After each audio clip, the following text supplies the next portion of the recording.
അടിസ്ഥാന ശമ്പളം 40,000 രൂപയാക്കണം എന്നാവശ്യപ്പെട്ട സ്വകാര്യ ആശുപത്രിയിലെ നഴ്സുമാർ തിങ്കളാഴ്ച മുതൽ അനിശ്ചിതകാല സമരത്തിലേക്ക്. തിങ്കളാഴ്ചയ്ക്കുള്ളിൽ സർക്കാർ അനുകൂല ഉത്തരവിറക്കിയില്ല എങ്കിൽ അത്യാഹിത വിഭാഗത്തിലടക്കം പണിമുടക്കുമെന്ന് UNA ദേശീയ പ്രസിഡന്റ് ജാസ്മിൻ ഷാ പറഞ്ഞു. നാളെ എല്ലാ ജില്ലാ കേന്ദ്രങ്ങളിലും സമരം നടത്തും. തിരുവനന്തപുരം മാനവീയം വീതിയിൽ നടന്ന പ്രതിഷേധ സമ്മേളനത്തിലാണ് സ്വകാര്യ ആശുപത്രിയിലെ നഴ്സുമാർ അനിശ്ചിതകാല സമരം പ്രഖ്യാപിച്ചത്. നാളെ മുതൽ സ്വകാര്യ ആശുപത്രികൾ സമ്പൂർണ്ണ പണിമുടക്കിലേക്ക് കടക്കും. 3 ദിവസത്തിനുള്ളിൽ സർക്കാരിന്റെ ഭാഗത്തു നിന്നും അനുകൂല തീരുമാനമുണ്ടായില്ലെങ്കിൽ തിങ്കളാഴ്ച മുതൽ അത്യാഹിത വിഭാഗം അടക്കം ബഹിഷ്കരിച്ചുകൊണ്ടുള്ള സമരത്തിലേക്ക് നീങ്ങാനാണ് തീരുമാനം.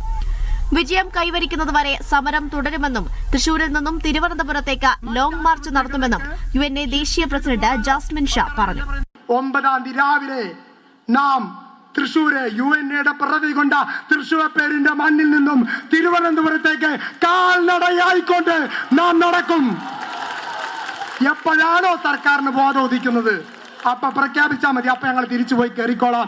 സമരം അവസാനിപ്പിക്കാനുള്ള നടപടി സർക്കാർ സ്വീകരിക്കണമെന്ന് പ്രതിഷേധ സമാപന സമ്മേളനം ഉദ്ഘാടനം ചെയ്ത KC വേണുഗോപാൽ ആവശ്യപ്പെട്ടു.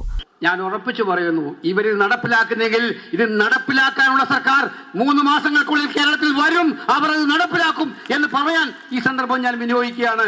BJP സംസ്ഥാന അധ്യക്ഷൻ രാജീവ് ചന്ദ്രശേഖർ പ്രതിഷേധ സംഗമത്തിൽ മുഖ്യാതിഥിയായി. രാവിലെ സെക്രട്ടേറിയറ്റിലേക്കും UNAയുടെ നേതൃത്വത്തിൽ പ്രതിഷേധ മാർച്ച് നടത്തിയിരുന്നു.